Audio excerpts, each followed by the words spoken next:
Hello and welcome back to another video of numericals problem practice problem of SHM। मेरा नाम है AD Ahmad और मैं यहाँ पर हूँ आपको फिजिक्स पढ़ाने के लिए, faculty of physics, Bansal classes private limited. ठीक है बच्चों, तो बगैर किसी देरी के साथ अपन शुरू करते हैं।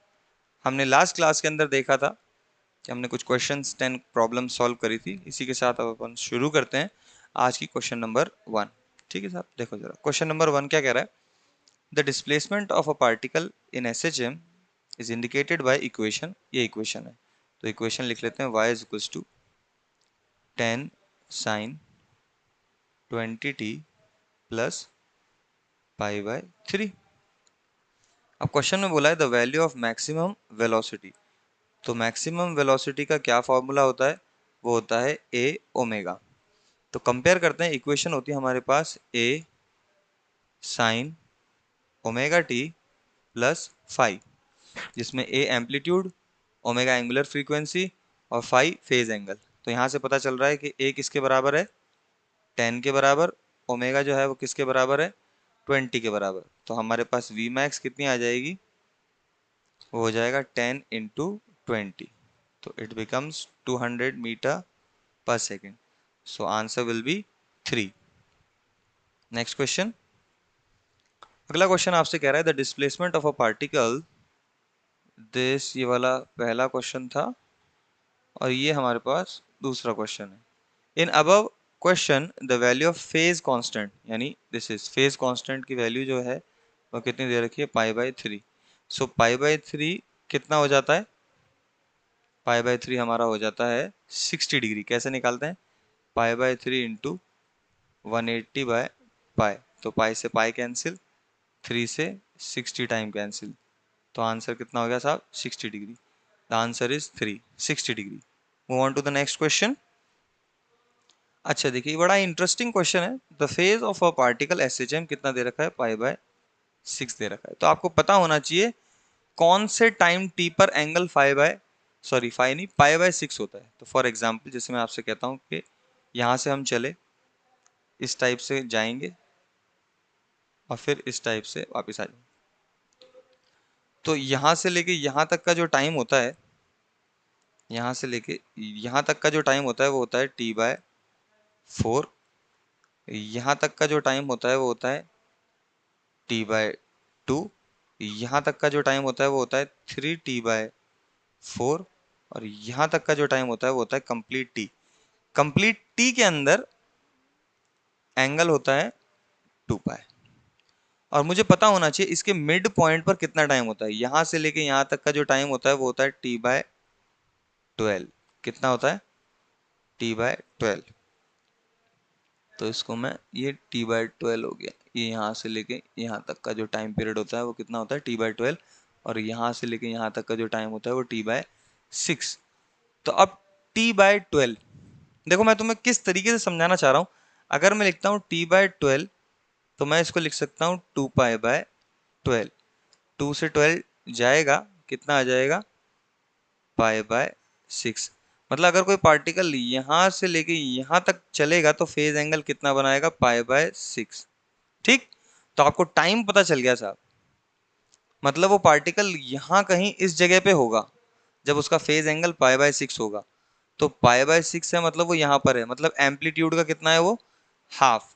एम्पलीट्यूड का कितना हो जाएगा? वो हाफ हो जाएगा। अगर मैं बात करूं कि वो एम्पलीट्यूड का हाफ इस पोजीशन पे वो बैठा हुआ है, तो पार्टिकल जा कहाँ रहा होगा? आगे की तरफ जा रहा होगा। तो ऑब्वियस सी बात है, क्या कह रहा है?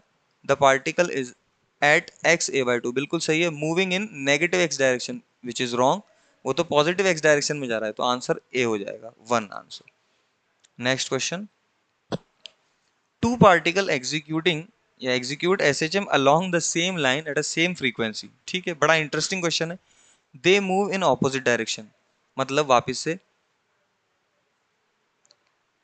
अगर कोई पार्टिकल मेरे पास यहाँ है तो वो यहाँ से इस तरफ गया, फिर इस तरफ गया और फिर इस तरफ आया। ठीक, अब वो कह रहा है कि एक पार्टिकल तो राइट हैंड साइड मूव कर रहा है इस डायरेक्शन में, और एक पार्टिकल इस डायरेक्शन में मूव कर रहा है।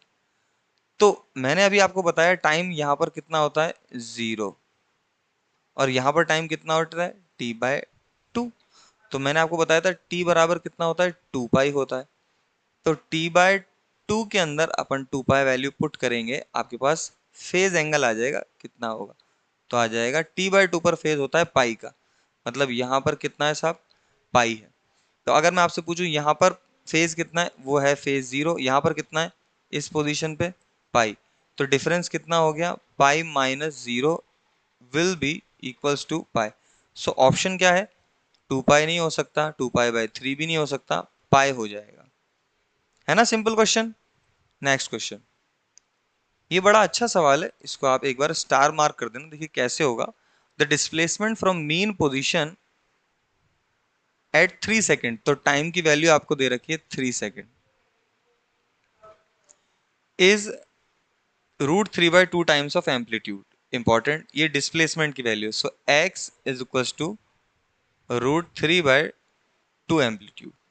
टाइम पीरियड आपसे पूछा है, कैपिटल टी आपसे पूछा है, तो देखिए कैसे करेंगे। बेसिक इक्वेशन होती है हमारे पास x is equal to a sine omega t, होती है नहीं होती, इसकी जगह पे ये इक्वेशन पुट कर देंगे, तो हो जाएगा √3/2a is equals to a sine omega T.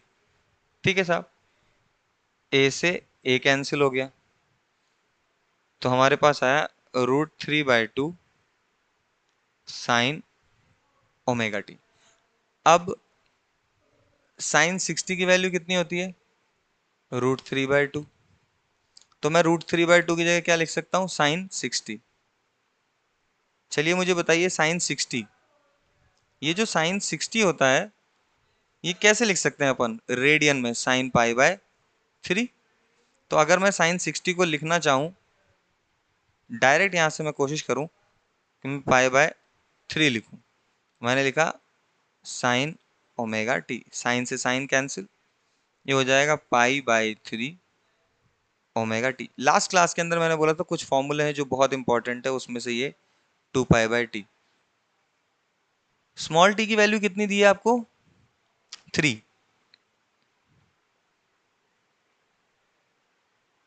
पाई/,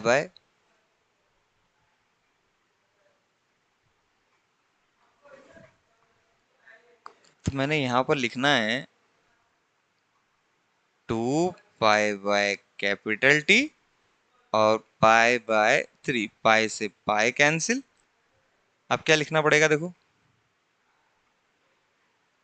अरे भैया चल जा, अरे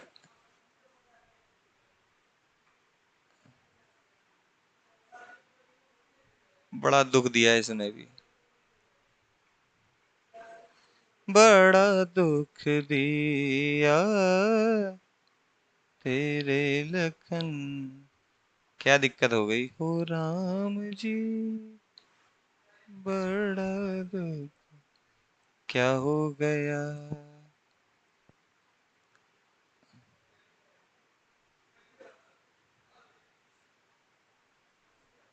ठीक है सर, चले तो चले,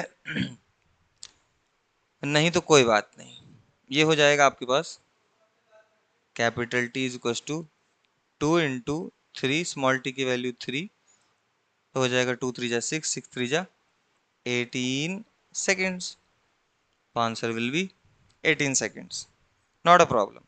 Next question, a particle executing SHM, एक पार्टिकल एग्जीक्यूट करता है SHM, x की वैल्यू दी है a sine omega T.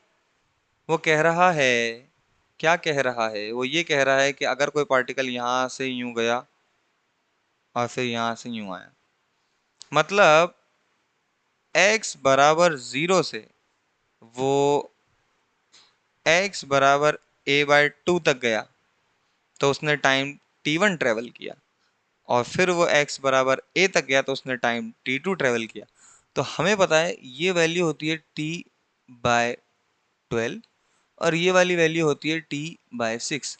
It means t1 आपसे क्या पूछा है, t1 टी टू, तो मैं लिख सकता हूं T1 की वैल्यू T/12, T2 की वैल्यू T/60 से T cancel, it will become 6:12। Finally हमारा आंसर आ जाएगा 1:2। Simple question. नेक्स्ट,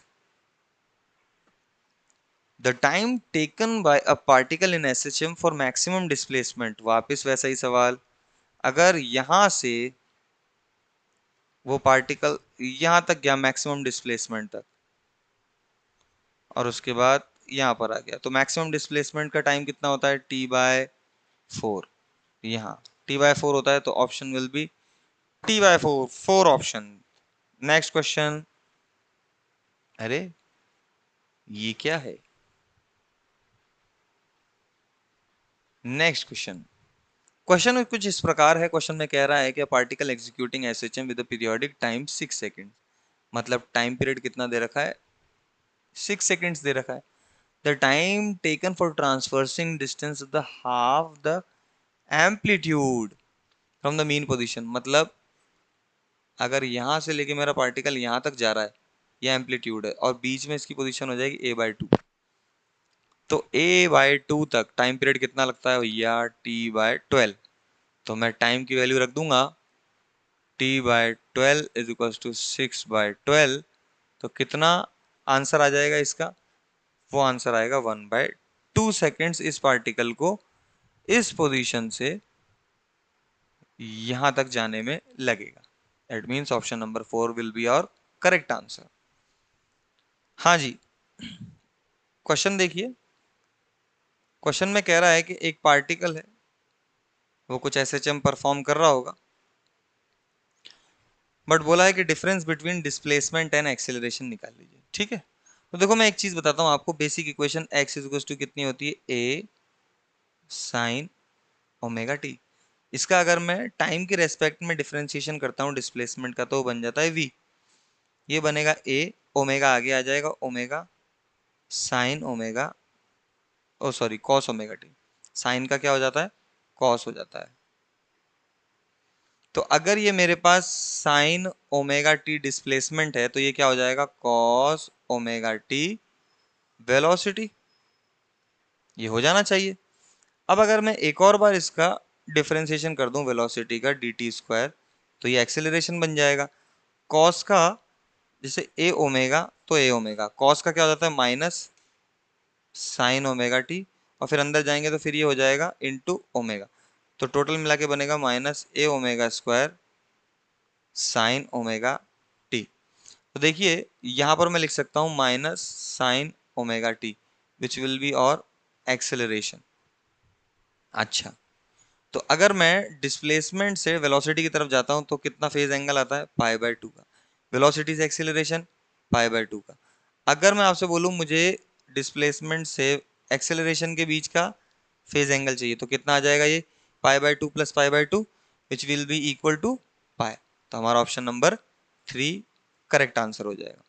अगला question, the phase difference in radiance displacement और वेलोसिटी। अब भी देखो लास्ट क्लास के अंदर, मतलब लास्ट एग्जांपल के अंदर, ये डिस्प्लेसमेंट और वेलोसिटी के बीच का एंगल कितना आ रहा था? π/2।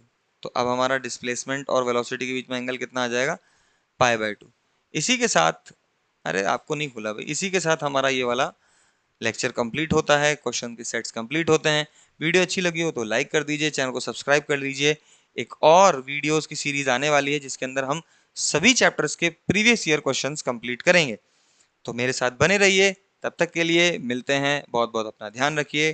टाटा बाय बाय, सी या।